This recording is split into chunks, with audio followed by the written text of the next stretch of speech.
Muy buenas noches. Y esto de buenas noches es un decir porque a veces son horrendas. En esta ocasión no van a tener que preguntarse o especular sobre qué vamos a tratar. Básicamente, aunque no exclusivamente, el tema de la relación con los Estados Unidos o de la relación de Estados Unidos con nosotros, con el mundo, la relación de Estados Unidos consigo mismos, Trump en el centro. Para empezar, algo de la relación bilateral y un documento, o fueron dos documentos, la Casa Blanca y Los Pinos, después de varios desacuerdos públicos, dieron un comunicado señalando que se iba a negociar los temas que traen de cabeza por lo menos a los mexicanos y muy engallados a los de la Casa Blanca, eran iguales los comunicados, con una diferencia, que en el comunicado que dieron en Los Pinos se señaló que no se iba a tratar en público el tema candente del muro que los Estados Unidos piensan construir en su frontera sur y que quieren que pague México. Pero el comunicado de la Casa Blanca no lo traía. Es raro, ¿verdad? Y otro punto, a ver qué dicen ustedes de eso. Y el otro punto, cuando se señala que esto del muro y del pago se va a tratar como parte de un todo, de un conjunto de asuntos que tienen que negociar México y Estados Unidos. En mi opinión, no debe de ser parte de ninguna negociación, pero dejo que ustedes opinen y que nuestros televidentes también. Empezamos. Yo pienso igual que tú, no creo que sea una materia de negociación. El muro lo levantarán el gobierno de Trump si puede, si quiere, si le dan los fondos el gobierno o no se los dan. Entonces es un asunto totalmente de la soberanía y el territorio de los Estados Unidos y no tenemos nada que negociar. Si lo quieren cobrar indirectamente, habrán visto ustedes, así como hubo dos comunicados, ha habido como 5 posiciones diferentes sobre quién va a pagar el muro, una más absurda que la otra, tanto en términos de racionalidad económica como de racionalidad social o incluso de racionalidad legal. Entonces va desde que va a ser el dinero del narco, pues bueno, pues a lo mejor si es cierto que le van a quitar al Chapo los miles de millones de dólares que se supone que tiene y lo van a usar para el muro, pues allá ellos, o si lo van a hacer a través de un impuesto que no quisieron usar la palabra de tarifa, porque entonces va en contra de no solo del Tratado de Libre Comercio, que todavía está vigente, sino de la OMC, pues que lo paguen los consumidores norteamericanos, ¿no? Entonces hay un abanico de propuestas que me demuestra que no tienen muy claro cómo cumplir la promesa de construir el muro y de dónde van a salir esos fondos. Desde luego que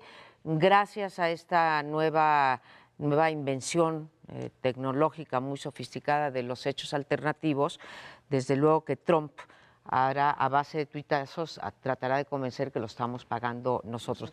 Ahí no hay nada que negociar. Ojalá nada más para terminar que el resto de los temas de la relación bilateral sí se traten en conjunto, ¿sí? Pero el muro, tienes toda la razón, hay que construir un muro entre la negociación de los asuntos que competen a las dos naciones de la no negociación del muro.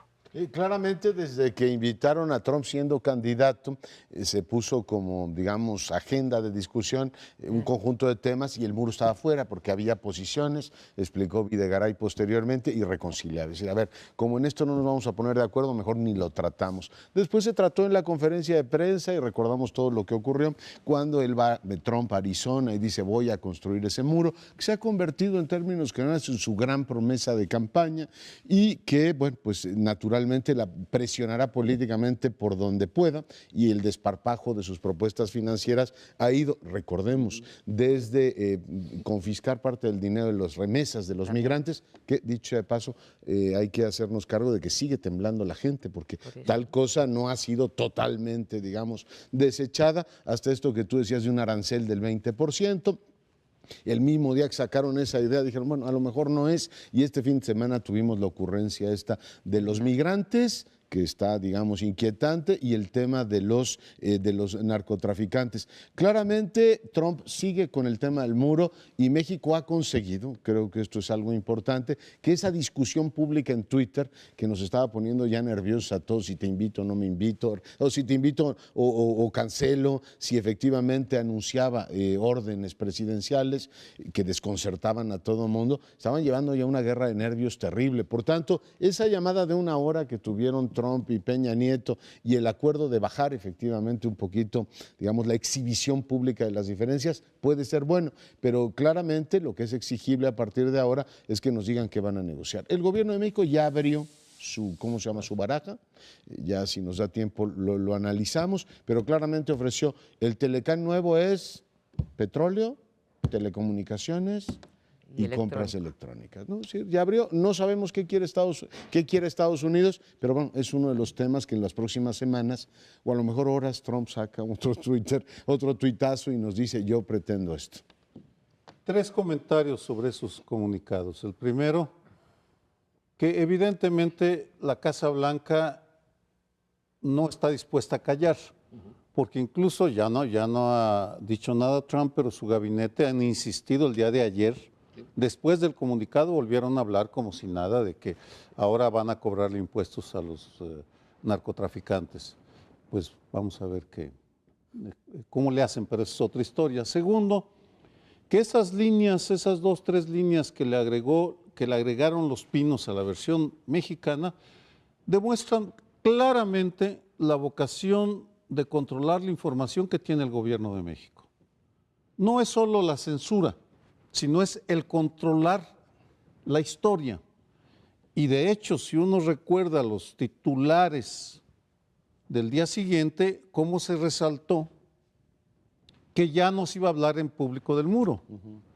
Súbitamente se le concedía a Enrique Peña Nieto el mérito de haber logrado callar a Trump en ese tema, lo cual resultó no ser cierto, vamos, porque ya están hablando otra vez.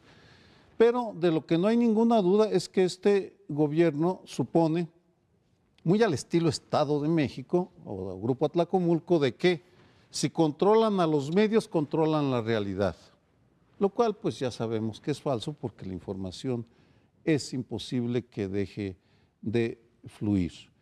Y en ese sentido, y finalmente, el tema de la unidad. Bastaron esas líneas para que se despertara un coro llamándonos a la unidad, no a la unidad en torno a un programa, no, a la unidad en torno a un presidente, que es muy diferente, y a un gobierno. Podemos unirnos en torno a un programa patriótico acordado entre partidos, organismos, iglesia, universidades. Eso es posible, pero a lo que nos llaman, incluso Carlos Slim, es a unirnos en torno a este gobierno a partir de 2 líneas que la Casa Blanca, inexistentes en el comunicado de la Casa Blanca. Me vale la pena poner las cartas sobre la mesa para que quienes no estamos de acuerdo a dar cheques en blanco a Enrique Peña Nieto y su gobierno, a Luis Videgaray, pues que le pidamos, y coincido con Leonardo, que nos digan unirnos en torno a qué, cuál es el programa, de qué hablaron durante esa hora, qué vamos a buscar, de qué manera, cuál es el mínimo, cuál es el máximo, y a partir de eso, por supuesto que nos unimos. Bueno, ya quedó claro que no se debe de aceptar, aunque a lo mejor sí se hace, que lo del muro sea parte de la negociación. A mí también me molesta mucho que el Telcán y el petróleo, ni Carlos Salinas se atrevió a meter el petróleo al Telcán y ahora ya lo echan ahí como, y no quieren otra cosita, pero en fin, un piloncito.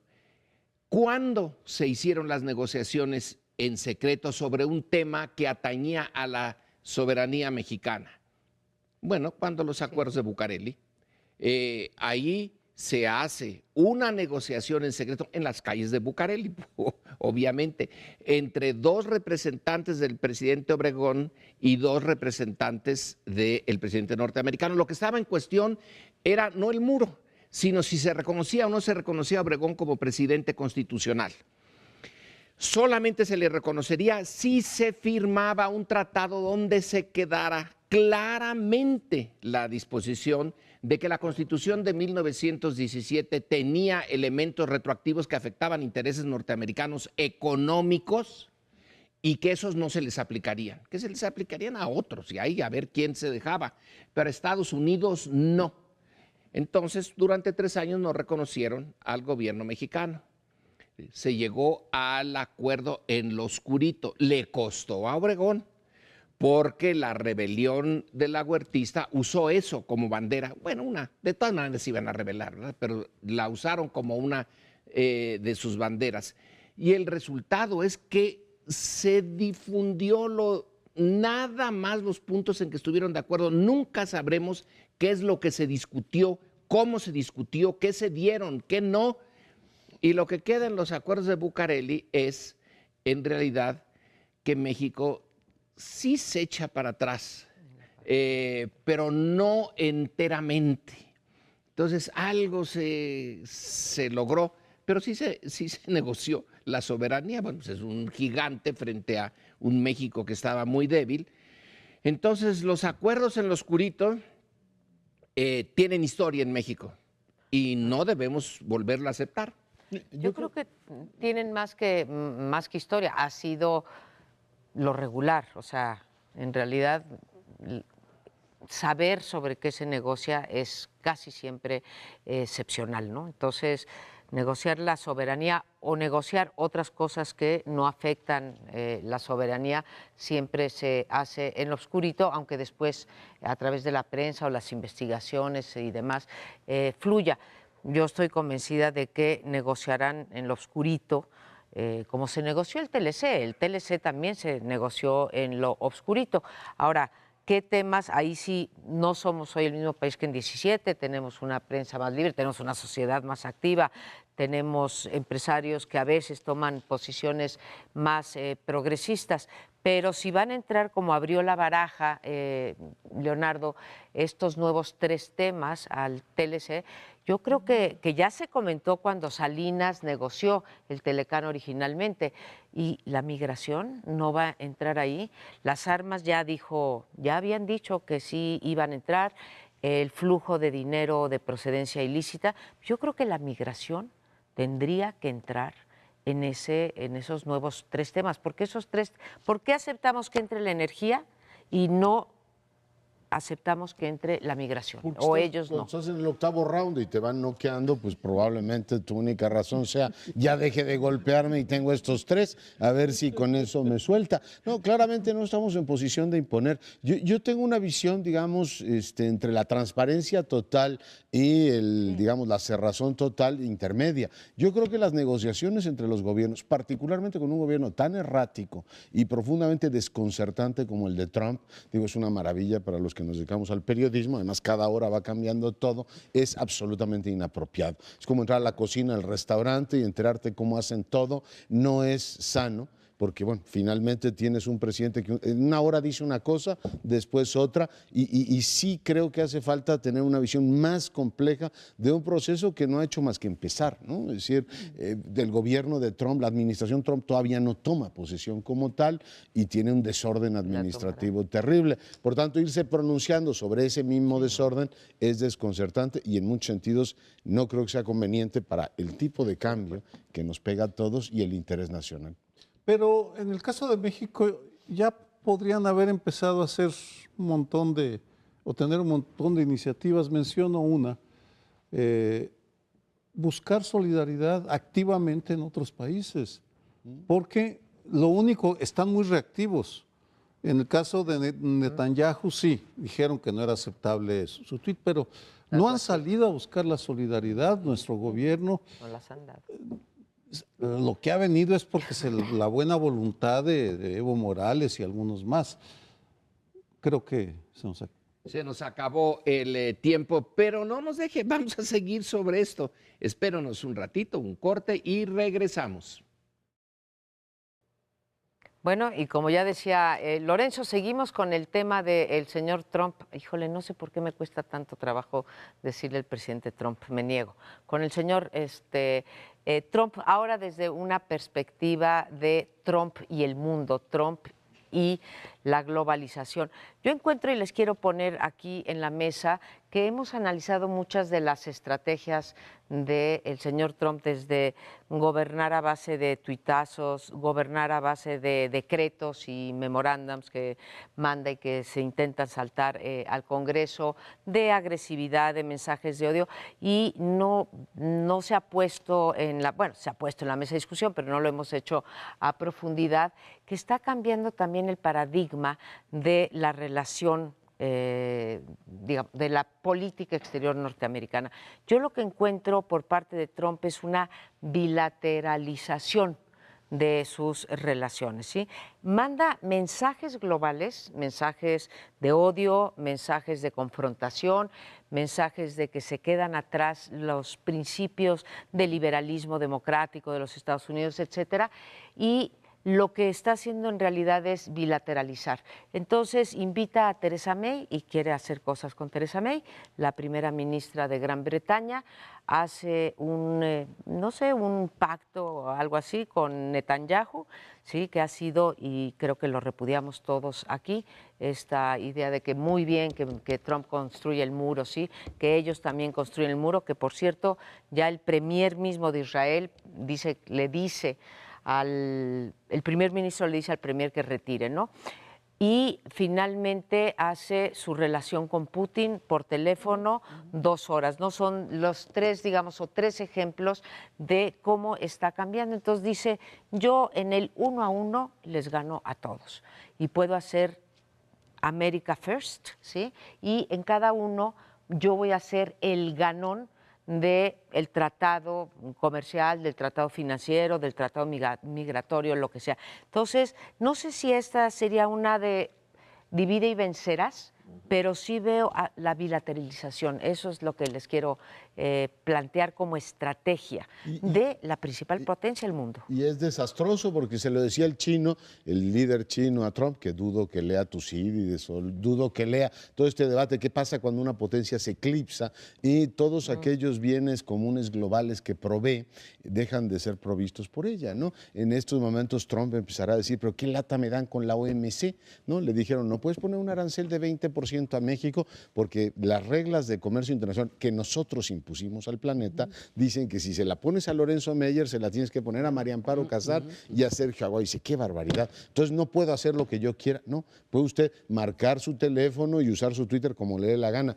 pero tenemos la sorpresa para usted de que hay una serie de elementos multilaterales que Estados Unidos prohijó e impulsó a lo largo del siglo pasado. No sé si sea del todo cierto, pero Angela Merkel le dijo, señor Trump, ¿tiene usted idea de que hay una convención que impide que haga lo que usted hizo? Y bueno, pues claramente se lo dijo Merkel, pero se lo dijo también una jueza en los Estados Unidos. Le dijo, señor Trump, es usted muy poderoso, es usted un dictador tropical, digamos, iluminado y todo lo que sea, pero en este país hay reglas. Y creo que lo que hay que tomar nota, o sea, ya dejarnos de ilusionar si el señor es o no un peligro para las instituciones internacionales. Sumo y sigo, su embajador en la ONU diciendo voy a tomar nota de lo que dice Aguayo en sus artículos, no dijo eso, pero de cómo votan los distintos gobiernos. Entonces, es un discurso absolutamente autoritario. A los medios los llama el partido de oposición. Dice, estos señores me llevan la contra, luego entonces también son opositores. No, estás hablando de un individuo que pone en riesgo, aquí lo dejo, una institución como la presidencia de los Estados Unidos que estaba diseñada para ser controlada, que tenía muchísimos elementos como para evitar esta zozobra, pues, ¿cómo se llama?, autoritaria que tiene. Termino, el Partido Republicano en Filadelfia le aplaudió cuando, entre otras cosas, el tipo se atrevió a decir que México debería tratar con respeto a los Estados Unidos, pues cuando no los hemos tratado con respeto, y ese partido lo aplaudió. Un comentario a aquellos en el auditorio que se sientan desorientados, desconcertados sobre el qué hacer. Leonardo señala un punto que tienen que tener claro, que tenemos que tener claro. Es muy diferente la voluntad de Donald Trump a la realidad. Es decir, no basta con que él anuncie que va a hacer tal o cual cosa cuando está enfrentando una oposición todavía desarticulada, pero que está creciendo en todo el planeta. Y tan importantes son los tweets de Donald Trump como el discurso del gobernador del estado de Washington, el anuncio de California que si interrumpe fondos federales a la ciudad de santuario de inmigrantes, ellos van a dejar de pagar impuestos federales. La firma de 1 millón de ingleses que exigen se discuta la invitación a Trump para mayo del próximo año. Es decir, no están de acuerdo con la primera ministra May, que podrá ir y reunirse y sonreír y aplaudirle a Trump, pero llegado el momento el Parlamento británico va a tener que dar su beneplácito. Y podría seguir mencionando, es un personaje que nos tiene obsesionados, con toda razón, no minimizo el hecho, tampoco hay que trivializarlo, pero de ninguna manera su voluntad, no tiene la capacidad para imponer su voluntad. ¿Hasta dónde llegará la resistencia? Pues depende de lo que haga cada actor. Yo insisto en lo que he venido, creo que hemos coincidido, hemos coincidido todos. Nuestro gobierno no está a la altura del reto, no entiende, le falta carácter, no tiene pantalones para enfrentarse a Trump.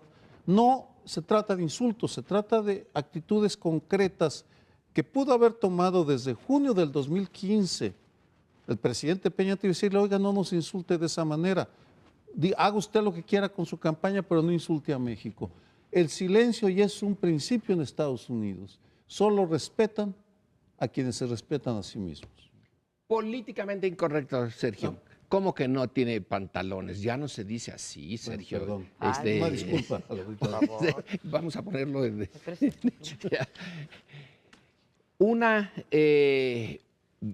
No voy a contradecir, pero sí voy a poner un elemento que debe de tenerse en cuenta. Que Trump no está loco o no enteramente loco. Tiene un apoyo en Estados Unidos y un apoyo creciente. Por un lado, salen las manifestaciones, se ven las fotografías, las avenidas llenas, no tanto para atacarlo por lo que dice o hace con México, pero sí con los musulmanes, es interesante. Pero por otro lado, también esa prensa a la que considera a sus enemigos ya ha hecho sus sondeos y hay que ver CNN, un grupo focal que les llaman, sí, de aquellos que votaron por Trump. Bueno, ahora están más engallados que nunca. Todos le dan una calificación que en Estados Unidos se califica por A, B, C. Entonces A es la máxima, pero A+, A más es ya 10. Pues le dan entre A y A10 en un pequeño grupo que CNN, creo que fue el viernes o el sábado pasado, lo estuvo presentando y dan sus razones. Ellos están de acuerdo con que así debe de ser. Eso es, por fin, un presidente que tiene las agallas, no solo los pantalones, para enfrentarse a los males que hace mucho tiempo estaban ahí. Yo en un comentario que hice en la mañana en otro medio, señalé que Trump encontró al Estados Unidos bronco, despertó al Estados Unidos bronco y está montado en ese bronco. Y claro, un bronco está por todos lados, pero lo tiene. Trump le da energía a ese Estados Unidos que tenía muchas cuentas que saldar, incluso creyó que, o cree que la tiene con nosotros por tener tantos migrantes allí, por estar destruyendo no solamente su demografía, sino su cultura. Y entonces hay una reacción también en Europa en favor de Trump. Está toda la derecha europea encantada. Vamos a ver en las elecciones, en la francesa, por ejemplo. Vamos a ver si, por un lado, están los europeos civilizados, pero por otro lado también los europeos broncos. Y nos vamos a encontrar en una bronca realmente de fondo y no menospreciemos el apoyo que tiene ahora que estamos viendo las críticas que tiene y que están saliendo a la calle. No lo menospreciemos, pero también tiene a otra mitad bronca en contra de él. No se ha acabado de articular, como dice Sergio, pero creo que hoy por hoy queda claro que si de algún lado va a venir la oposición a Trump y el freno a Trump es más por el lado de la sociedad, ya sean empresas, ya sean comunidades México-norteamericanas, ya sean colegios de abogados, universidades, etcétera. Entonces, sí hay ese 50% que está más engallado.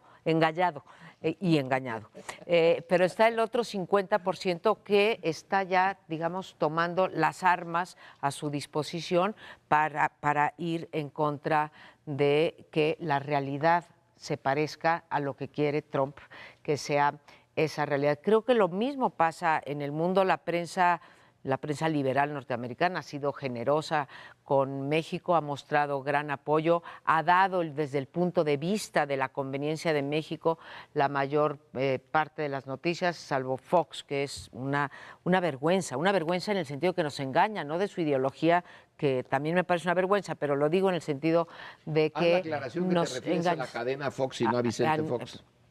Que tampoco es que haya estado particularmente acertado. Pero y creo que de eso tenemos que aprender nosotros, ¿sí? Que ya lo trataremos después, pero de ahí tiene que venir la resistencia, porque hizo otra cosa en política exterior, Leonardo, le quitó los fondos a todos aquellos organismos internacionales que tienen entre sus países miembros a los que son de mayoría musulmana y 40% menos a la ONU y en fin a todos. ¿no? Ha generado tal desastre, digo, empezando por su vecino Canadá con el que quería llevarla en paz. Le dijeron, oiga, hay un montón de ciudadanos canadienses que nacieron en tal o cual país, Irán o cualquier otro. Entonces ahora te revisan el lugar donde tú naciste. Entonces, metes un caos administrativo, pero yo diría, mi querido doctor Meyer, que una cosa es estar engallado, y que están muy engallados, y otra cosa es que ese engallamiento, esa molestia, pueda llevarte a políticas públicas razonables de convivencia. Y este señor nos está llevando a la congestión internacional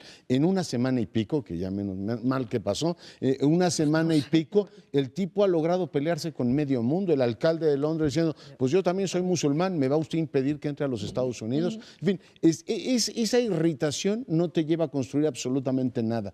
Y yo creo que la otra mitad debe decir, yo no estoy engallado, yo uso los argumentos de la razón y de la convivencia de un mundo multipolar frente a un conjunto nativista que está nerviosísimo porque están declinando. ¿Algún último ya no nos queda, pero en la próxima oímos tus sesudos comentarios. Sergio, vamos a un corte pequeñito y volvemos a esta mesa de primer plano.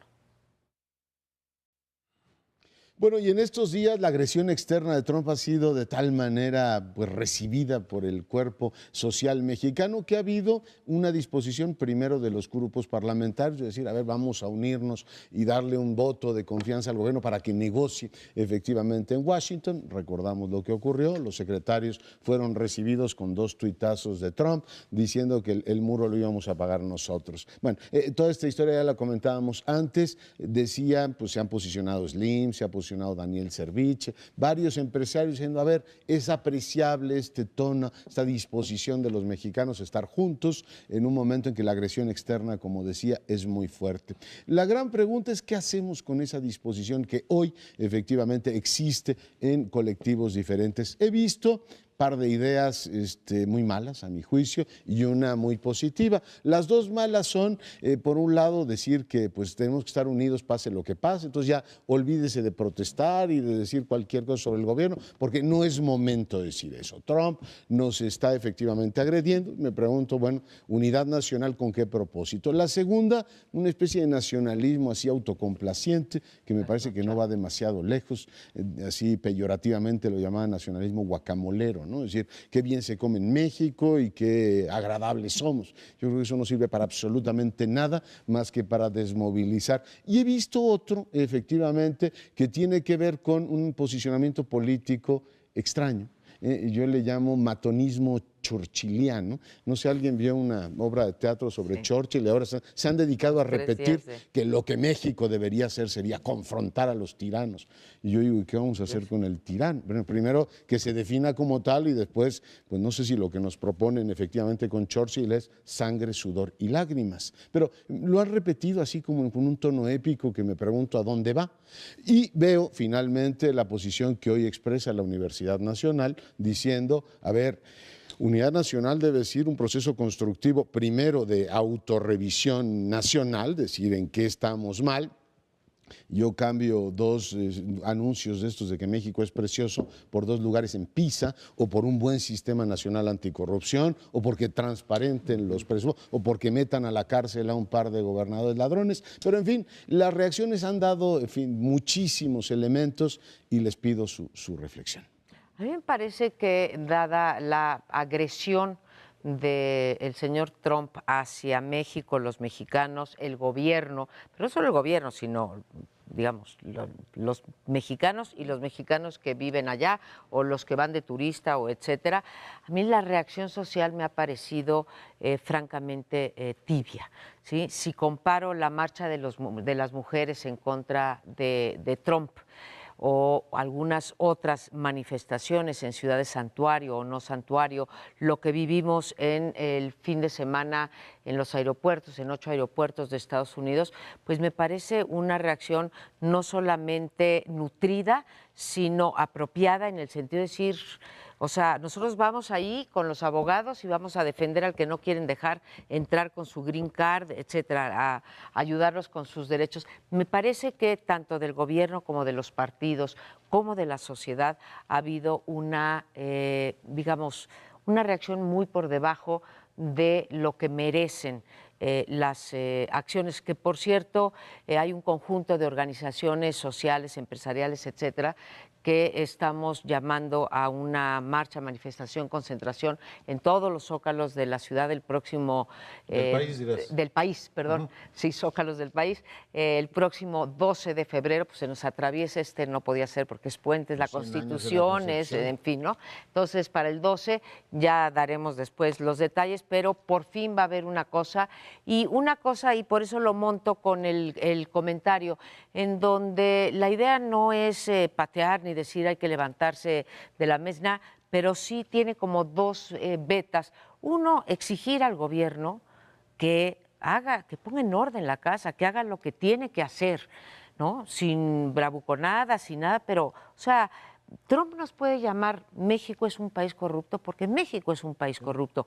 No nos puede decir que los migrantes son violadores, criminales, etcétera, porque le puedo sacar la estadística de que no son en México cuando no ha pasado un terrorista, pero no le puedo decir que no somos impunes. Entonces, por un lado, sí, mostrar el repudio, ¿sí?, el rechazo a las medidas en contra de México, pero otro lado también exigirle al gobierno que lo haga. Pero creo que la reacción sí ha estado por debajo del insulto y de las medidas contrarias a nuestro país. Probablemente sí ha estado por debajo, pero también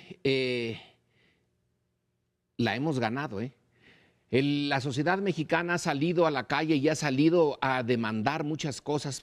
Pienso en los 43 estudiantes desaparecidos de la normal de Ayotzinapa. ¿Y qué pasó? ¿Qué respuesta ha tenido? Nada, cero. También digo lo siguiente, durante un buen tiempo, y algunos de nuestros colegas académicos e intelectuales han insistido en que el nacionalismo, por favor, el nacionalismo mexicano, y mira que te acercaste un poquito a eso cuando dijiste lo del nacionalismo aguacatero.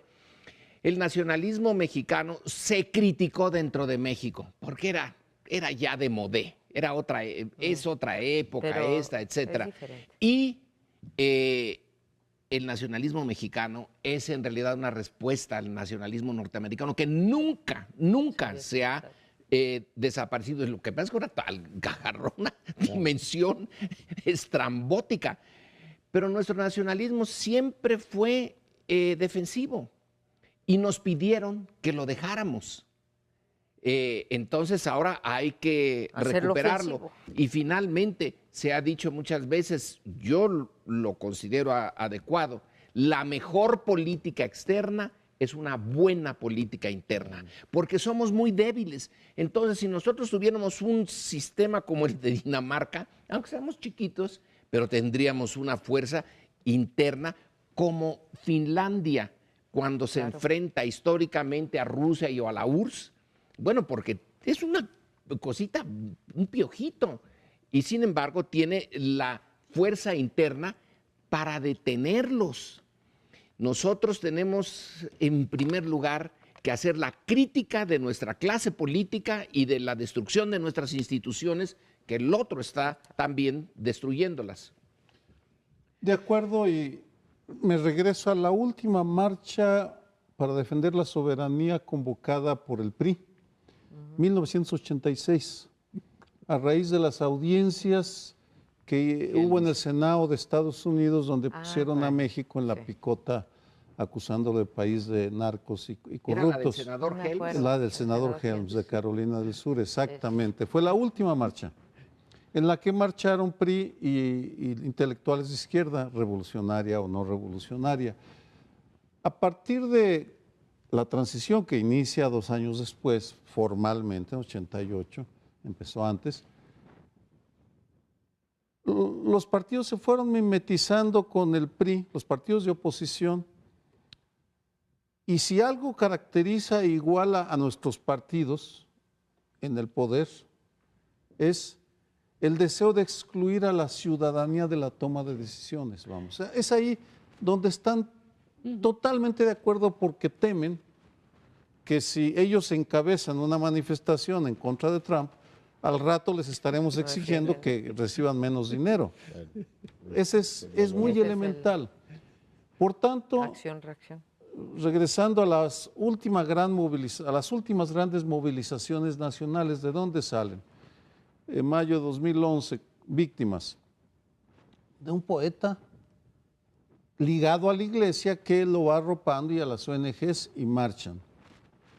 Luego, la Ibero 2012, un año después, fue jóvenes apoyados por universidades. Y finalmente Ayotzinapa, que fue una mezcla de iglesia, ONGs, universidades, una vez más.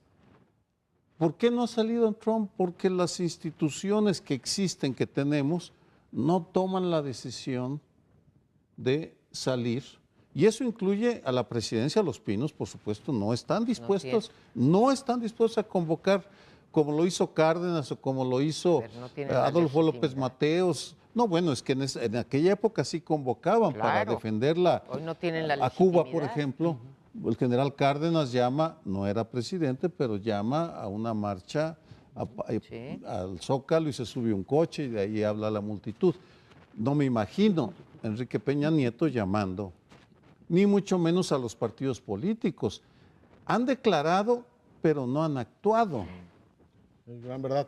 Yo lo que siento es que todavía no hay un propósito nacional definido para que se dé esa movilización. Esa movilización debió haberse dado hace mucho tiempo, cuando este señor, siendo candidato, se expresaba de la manera en que se expresó. Vimos cuando lo invitaron que el 88% de los compatriotas consideró eso un gravísimo error político y una ofensa. Creo que hay también movilizaciones en redes y en opinión que cuentan tanto. No descalifico las concentraciones en zócalos, pero esa reacción se debió haber dado antes, ¿no?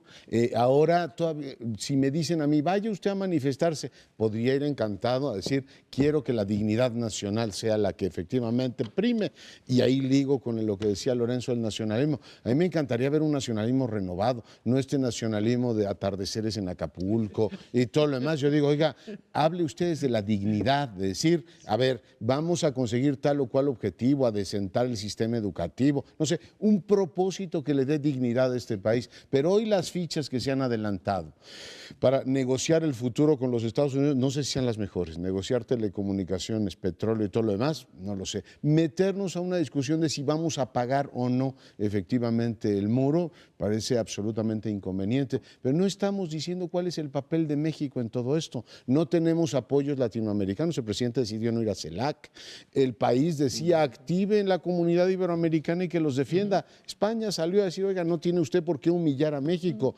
Salió también Maduro, salió Evo Morales, pero no hemos activado todo esto porque tampoco sabemos a dónde quiere ir este país, ¿no? Pues aprovecho, quedan unos segundos que se quedaron flotando en el aire.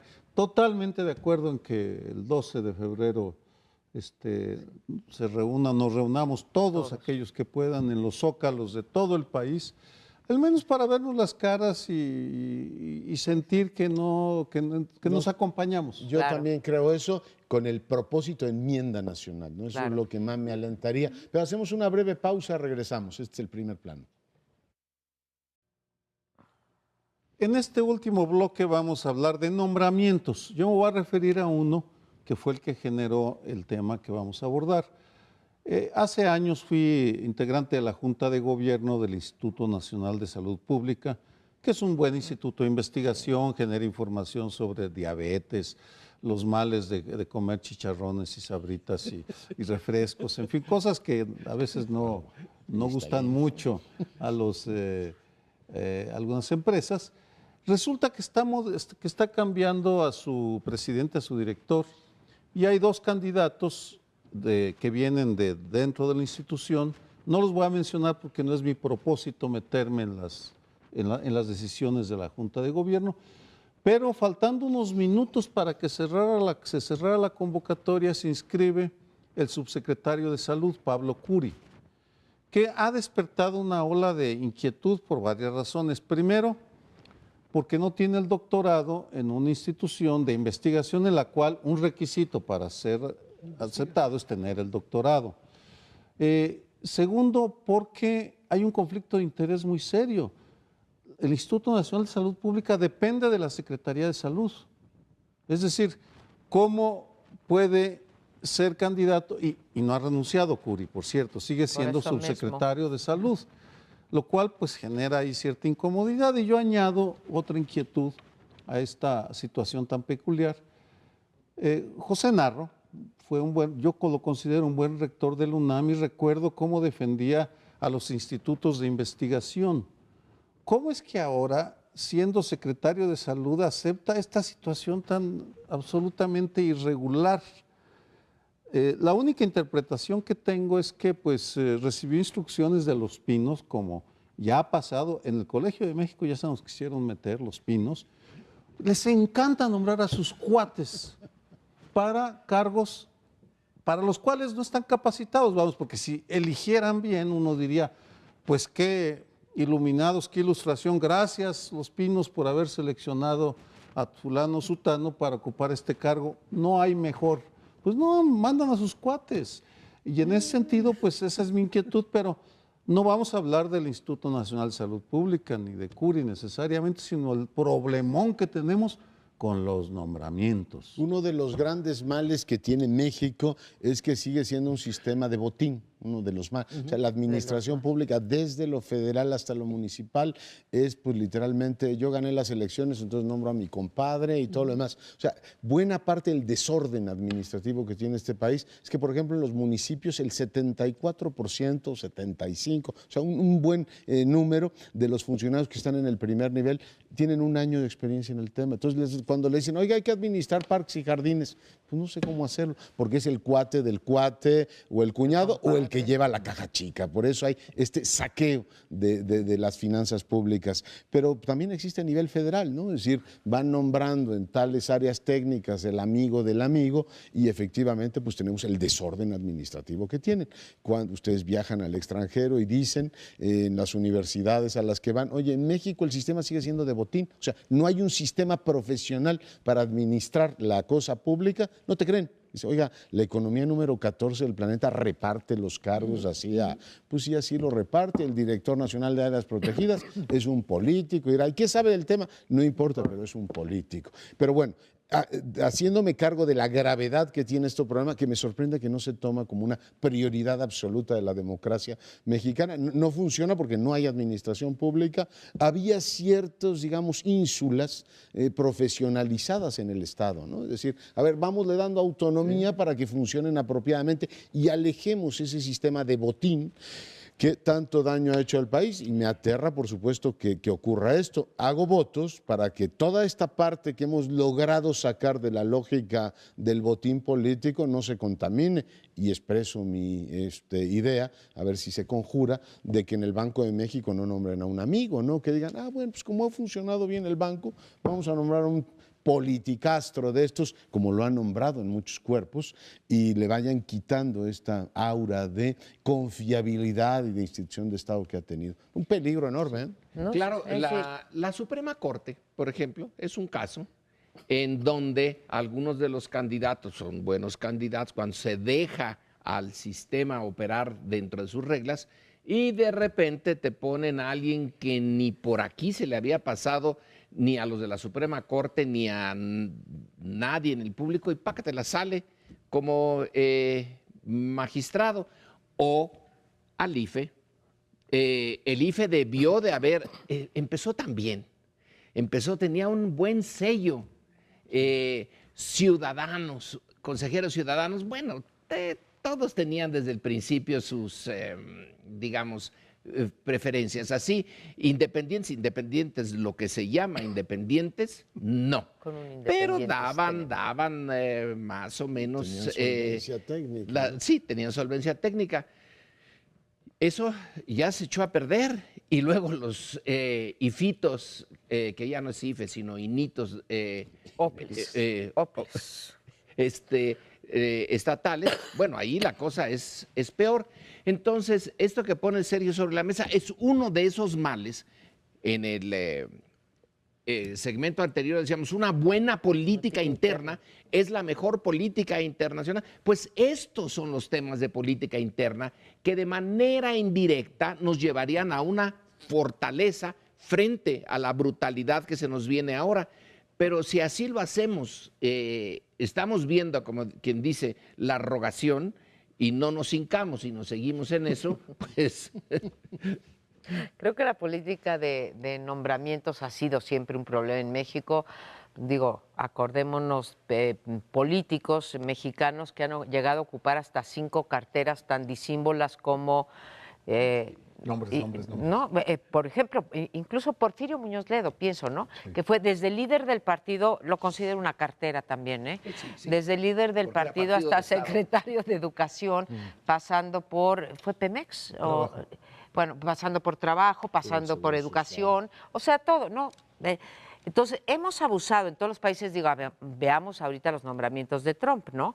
Como decía algún periódico, pues digo, juntos. Andrade, ¿no? Ahora voy, por eso, cuando tú dijiste, bueno, nada más digo lo de los norteamericanos, pues digo, suman juntos algo así como 14% del PIB, no es cierto, como 9, pero 9% del PIB, claro, ahí tienen la cosa de que el Senado los puede frenar, vamos a ver qué pasa con los poquitos que faltan. Pero cuando decía, yo creo que de los más importantes, aunque quiero mencionar otro, es lo que decía Leonardo. Es decir, yo espero, sí, que en el Banco de México no nombren a un cuate, porque en otras instituciones bancarias, lo siento, pero lo tenemos que decir, en Bansefi, sí, que es una institución muy importante, pues acaban de nombrar a Virgilio Andrade, que hasta donde yo sepa no tiene ninguna, digamos, credencial en términos de economista, financiero, director de un banco, nada. Entonces, sí me preocupa. La otra es que el 15 de febrero ya viene lo del fiscal anticorrupción. Y bueno, vienen otros 6 nombramientos.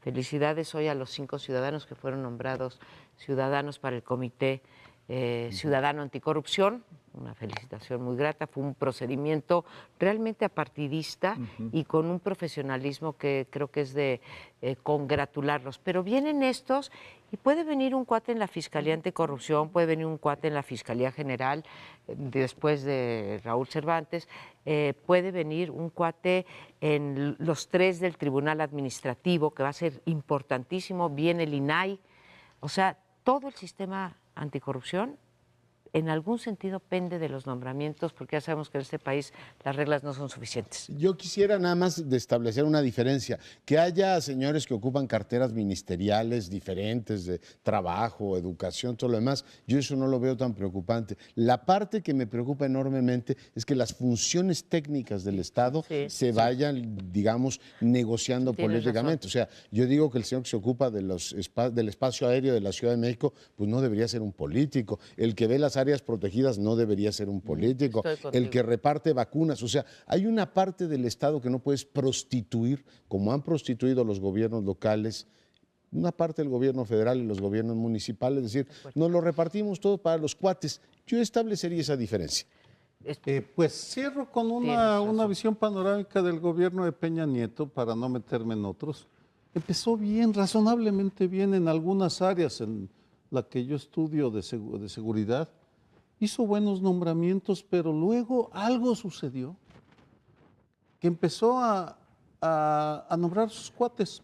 Recuerdo como ejemplo la Subsecretaría de Prevención de Gobernación, a la que canalizaron fortunas. Ahora está en ceros. En cero, no tiene presupuesto. Bueno, empezó con Campa y terminó con Arturo Escobar. Arturo Escobar, un presunto delincuente electoral del Verde que no tenía ni la más remota idea de prevención, salvo lo que el Verde es bueno prevenir, vivir en el desamparo presupuestario. Es una tragedia y para ligarlo con esos llamados a la unidad, no podemos estar unidos en torno a un gobierno que no empieza a mostrar signos de propósitos de enmienda. Voy a modificar el término, al menos propósitos de enmienda, pero terminamos, nos veremos la próxima semana.